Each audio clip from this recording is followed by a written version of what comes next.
I'd ask you to open your Bibles this afternoon or this evening to Daniel chapter 12. If I've got this mapped out right, there's one more after tonight. I know how that goes. You know how that goes. Sometimes there's two or three more. But we'll look at a couple more verses out of Daniel 12, and we'll see Daniel instructed to roll up the scroll. Daniel has been given, layer by layer, a tremendous amount of information. I've been emphasizing that layer by layer. You can go to the earliest parts of Daniel and you can see a layer. You can see the image that Nebuchadnezzar saw, and that was the first layer. And you can go from there and see the beasts, and you can see more and more information. Chapter 11 has an abundance of information, and it all builds on where he started.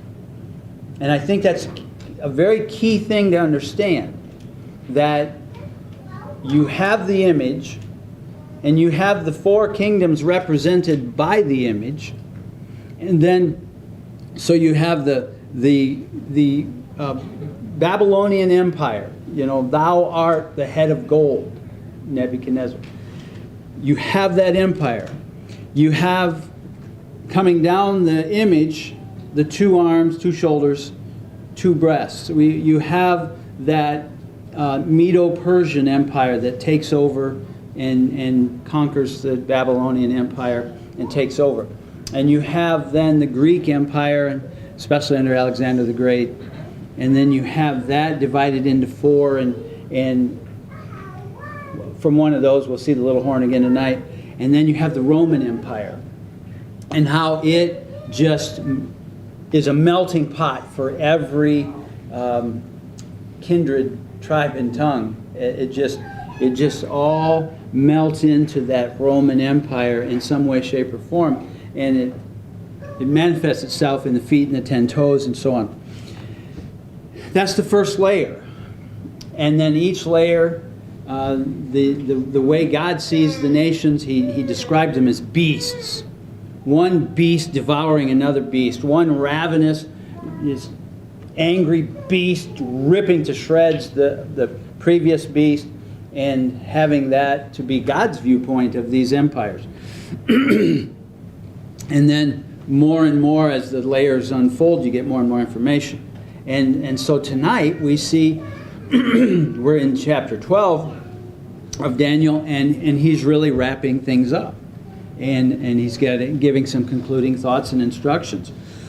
And in the process of it, he will mention for example.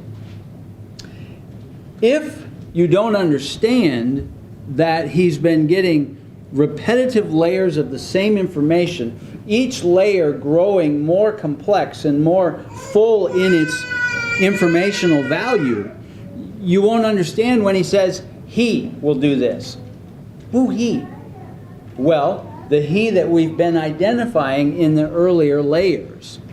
And we'll bring that to your understanding, or we'll bring you through some of those thoughts. And so, chapter 12 starts off with, and at that time. And again, that whole process of building and building and building. At that time.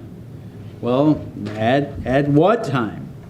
Well, verse 35 of the previous chapter, and some of them understanding shall fall, to try them, to purge, to make them white. And so in verse 35 of chapter 11, we see a little bit of God's reasoning for what he's doing.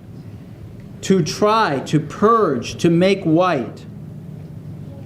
Even to the time of the end, because it is yet for a time appointed. There's something out there in the future that is apocalyptic. And I'm, not really intending to be sarcastic or use pun, but there's something out there that's just like you've never seen before. And that's exactly what he's saying. And chapter 12 starts with, and at that time. So this time that's been referenced over and over in a half a dozen different ways that's going to be a time like no other. At that time, Michael shall stand up, the great prince which standeth for the children of thy people. And there shall be a time of trouble such as never was since there was a nation, even to that same time. And at that time thy people shall be delivered, every one that shall be found written in the book. So there's something coming that's unlike anything else. And that something is still coming. We haven't seen it yet. And we know that. You might say, well, how do you know that? Because Daniel chapter 9 tells us some very specific things that's going to happen during that, what has been nicknamed Daniel's 70th week. That 7-year period that comes after the Gentile time frame, that will be a time like no other. And we know that because we know that it hasn't happened yet, because the things described in Daniel chapter 9 haven't happened yet. And so it's a time yet future from our vantage point. Verse 2, and many of them that sleep in the dust of the earth shall awake, some to everlasting life, and some to shame and everlasting contempt. And so there's a resurrection coming. And that the resurrection is a resurrection unto, as it says here, everlasting life, or shame and everlasting contempt. That's your two options. That's the only two categories given. And they that be wise shall shine as the brightness of the firmament, and they that turn many to righteousness as the stars forever and ever. And again, I stated last week, I think that is specifically having to do with the 144,000 witnesses in the tribulation time, although it's a reminder to us as well to be constantly striving to be used of the Lord to point others to Christ. Verse 4 is where we start for today. But thou, O Daniel, shut up the words and seal the book. So let's digest that right there first. Shut up the words, seal the book. Is he saying to hide it? Is he saying to seal it and make it so nobody can find it? No, of course not. He's revealing information. The idea behind this is roll up the scroll and make it secure. Roll up the scroll and seal it, preserve it. Roll up the scroll, make sure it doesn't get lost. Make sure there's no deletions. Make sure there's no additions. Make sure no one tampers with this. This is my revelation. So, shut up the words and seal the book. I want this to read just like this. I don't want anybody monkeying with what I've revealed to you. So you preserve it, you protect it, you keep it safe.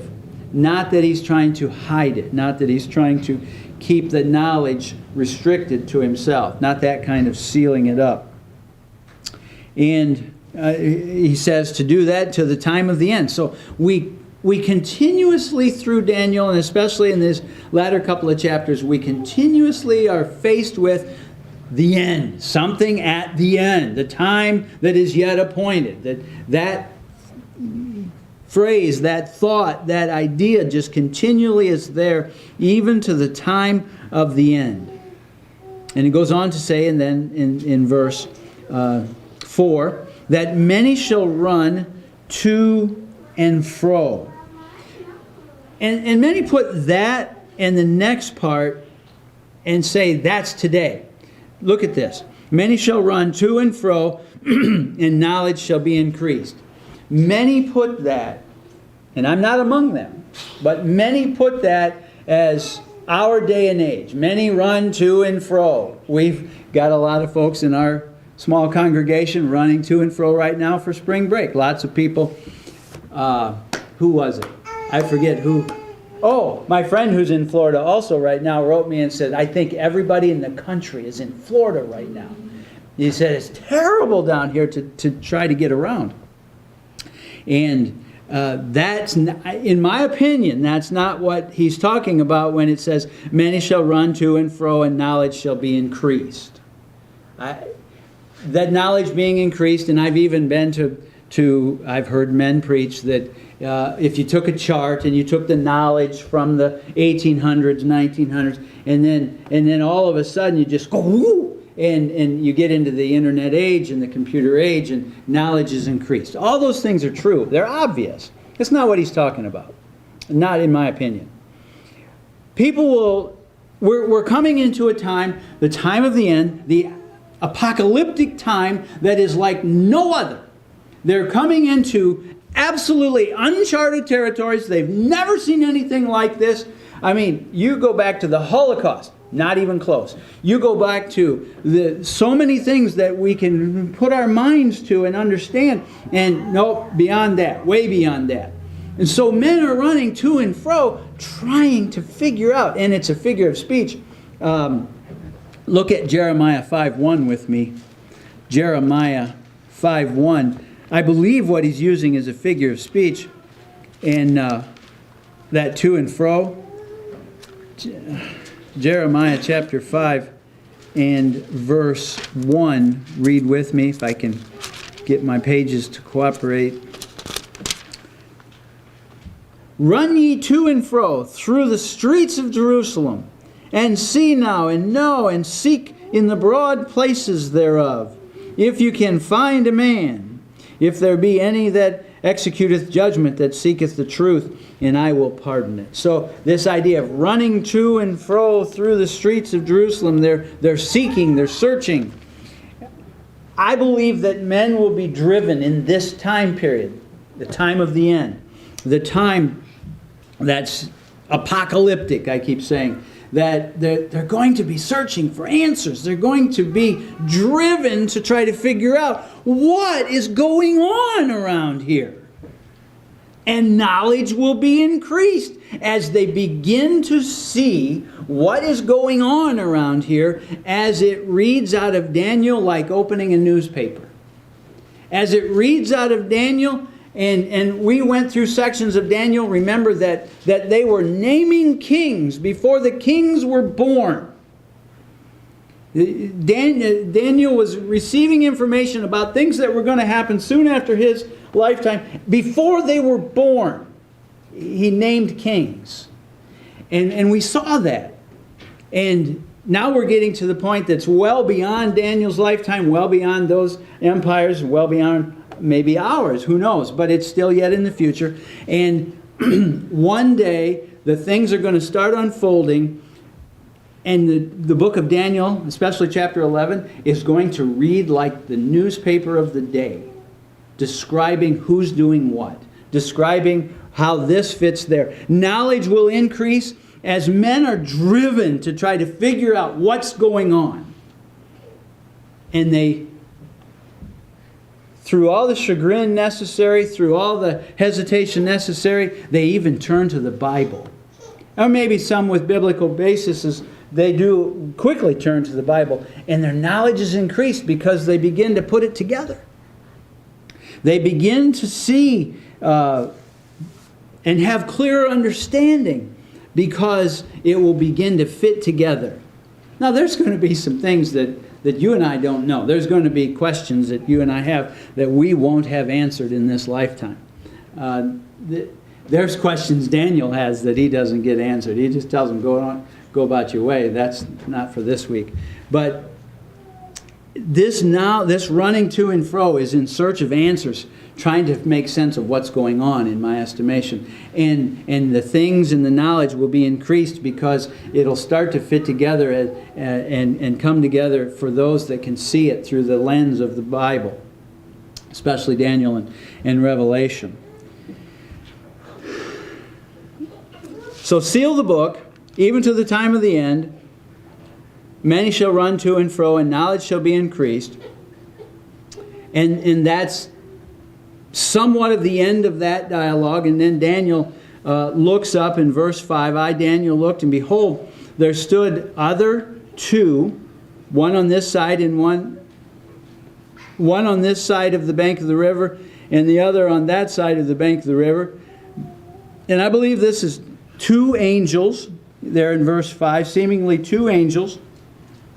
And I believe what we're going to see unfold in verse 6 will have one clothed in linen standing above the river in the middle, and he's flanked, I believe that's the Lord, pre-incarnate Christ, and in the midst of the bank in fine linen, and we'll try to defend that position being the Lord in a minute. He's there in the middle, and then he's flanked with one angel on either side as, I believe, witnesses. And I'll try to explain that and see if you can see that as well. I, Daniel, looked, and behold, there stood other two, the one on this side of the bank of the river, the other on that side of the bank of the river.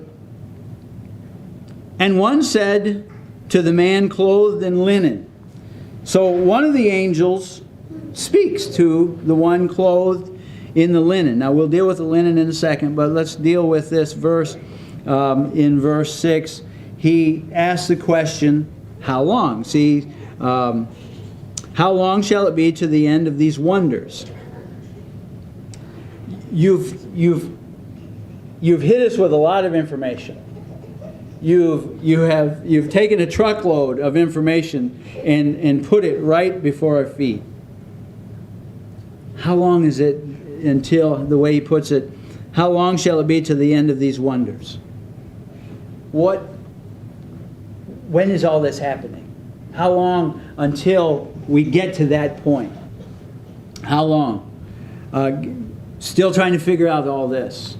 And in verse 6, as the angel asks, how long, I'm reminded of Matthew 24. No one knows the hour and the time. And the Lord says, not even the angels. Not even the angels know the time. That's not given to them. Now, verse 7 will answer the question to the angel in part, but not really when that'll happen. He's going to give him one more pass at the details. But he says, one of the angels asked the one clothed in linen who's in the middle of the river, how long? And in my estimation, he doesn't get all of the answer he wanted. Maybe he does and I'm not seeing it. But in my estimation, he doesn't get everything that he wants. But how long to the end? What about all these wonders? Help me explain this. Help me understand this. Daniel asks kind of the same thing in verse 8, and he doesn't get much of an answer on it either. But the man in linen, clothed in linen, I think we've met him earlier. Come back to chapter 10 with me, verses 5 and 6. Chapter 10, verses 5 and 6. I lifted up my eyes and looked, and behold, a certain man clothed in linen, whose loins were girded with fine with fine gold of Uphaz. His body also was like the beryl, his face as the appearance of lightning, and his eyes lamps of fire, and his arms and his feet like in color to polished brass, and the voice of his words like the voice of a multitude. Now that reads very, very parallel to Revelation chapter 1, verses 13 and 14, about the one who stands in the midst of his churches. This one clothed in linen, described like that in Daniel chapter 10, reads very parallel to Revelation chapter 1, and that's Christ.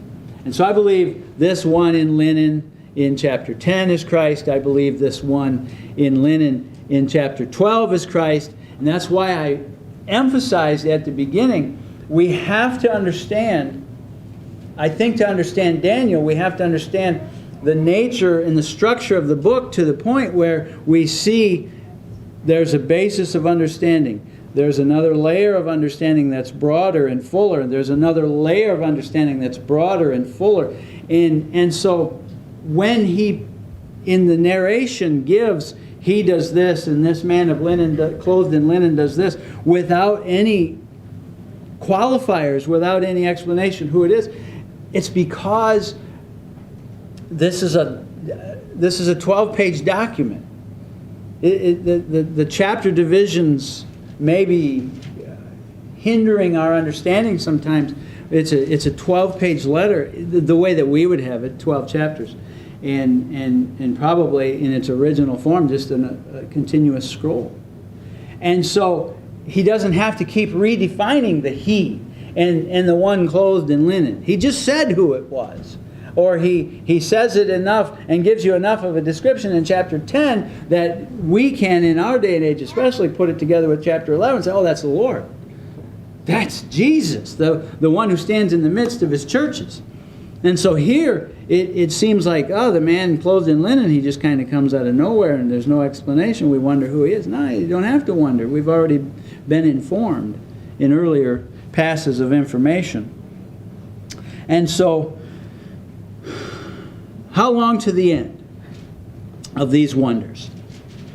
And I heard the man clothed with linen, which is upon the waters of the river, when he held up his right hand and his left hand unto heaven, and swear by him that liveth forever, that it shall be. Now, I want you to, before we get into that latter part of verse 7, I want you to just get in your mind this image, this picture that you can, that the one clothed in linen is standing above the river in the middle, flanked on either side, I believe, by an angel who serves as a witness, and he raises his, he raises his right hand, he raises both hands, to swear by the one that liveth forever. He's giving us the most solemn piece of truth, and he's declaring it to be truth, with witnesses flanking him on either side, raising both hands, swearing by him that lives forever, that this is what you need to know. This is gospel truth. What is it? That it shall be for a time, times and a half. Now, we've run into that before. It's not complicated. There's time. There's one. There's times. There's two. 1 and 2, 3 and a half.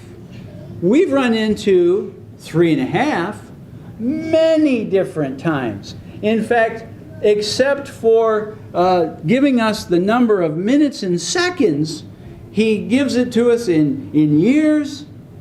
In some places he gives it to us in months. In some places he gives it to us in days. 3.5 years is a key piece of this information. 3.5 years like no other. 3.5 years that are truly, I'll say it one more time, apocalyptic. As so many things are going on. The forces of evil are at war. The wrath of the Lamb that we see going on in Revelation is also counteracting that, or having its way in on the earth also. And it is truly a time like no other. I wanted to quickly look at this 3.5 years. And to me, verse 7 is a partial answer to the angel that asked, how long shall it be to the end of these wonders? He may be looking for, when is the time clock going to start? He doesn't get the answer to that, but he gets the answer that there's a significant times and a half. There's a significant 3.5 something. Well, let's back up to Daniel chapter 7. Daniel chapter 7 and verse 25. And I'm not confident I'm giving you every time that it comes up, but I wanted to give you several times that come up. Daniel 7:25. And he shall speak. Now, notice he throws this he in there. He. Well, in Daniel 7, he's talking about the little horn. We met the little horn in Daniel 7 in verse 8. And still describing it in that context, he shall speak great words against the Most High. Remember, the little horn was Daniel's description, or the Lord's description, of the Antichrist. The one that started out little out of one of the four sections of the Greek Empire. I'm sorry. But anyway, the little horn emerged, and it first was a Antichrist in type, and then we began to see it fulfilled. And here we have he. the Antichrist shall speak great words against the Most High, and shall wear out the saints of the Most High, and think to change times and laws, and they shall be given into his hand until a time, times, and the dividing of time. There's again, time, times is 2, that's 2 and 1 is 3, and a dividing, a half, there's 3.5, and this 3.5 is really critical. And the man in linen, in the middle of the river, flanked by witnesses, raises both hands and says, what you need to understand is 3.5 years. Daniel 9, in verse, obviously, 26 and 7, after 62 weeks, Messiah shall be cut off, but not for himself. So we took you through that 69 weeks. The 62 and the 7 to get to that 69, and that's all in verse 25 and 26 together. But we took you to that time, Messiah being cut off, and then the gap of time and information, because that was the Gentile age, and he wasn't covering the Gentile age. He wasn't giving information about that. But you have to the time the Messiah was cut off, but not for himself. And the people of the prince that shall come shall destroy. So there's a coming prince that's coming to destroy the city and the sanctuary, and the end thereof shall be with a flood, and unto the end of the war desolations are determined. And he, that coming prince that shall come and destroy, he shall confirm the covenant with many for 1 week.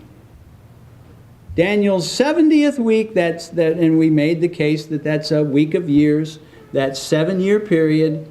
And in the midst of the week, so he makes a covenant, the Antichrist makes a covenant, a peace treaty with Israel for 7 years, and in the midst of the week, now what's half of 7? Let me think. 3.5. It just keeps coming up.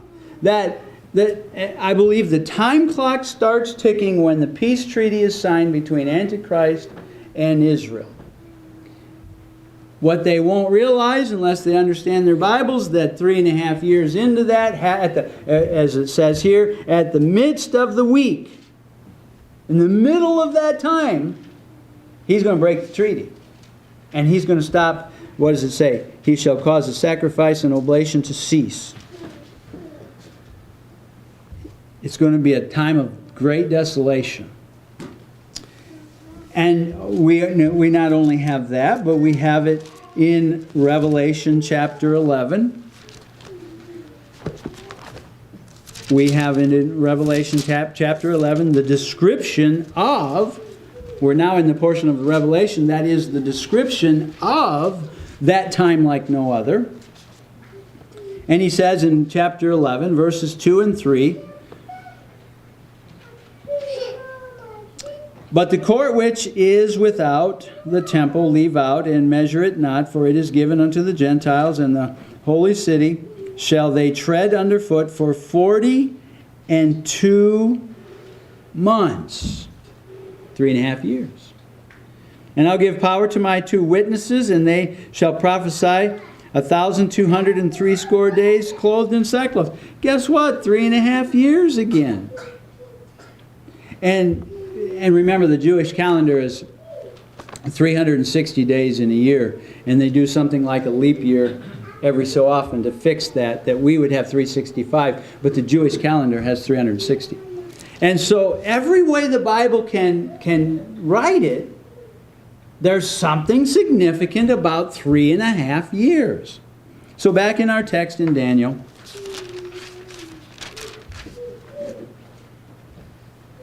verse 7, Daniel 12 and verse 7. I heard the man clothed in linen, which was upon the water of the river, when he held up his right hand and his left hand unto heaven, and swear by him that liveth forever, that it shall be for a time, times and a half. So that's 3.5. And when he shall have accomplished to scatter the power of the holy people, all these things shall be finished.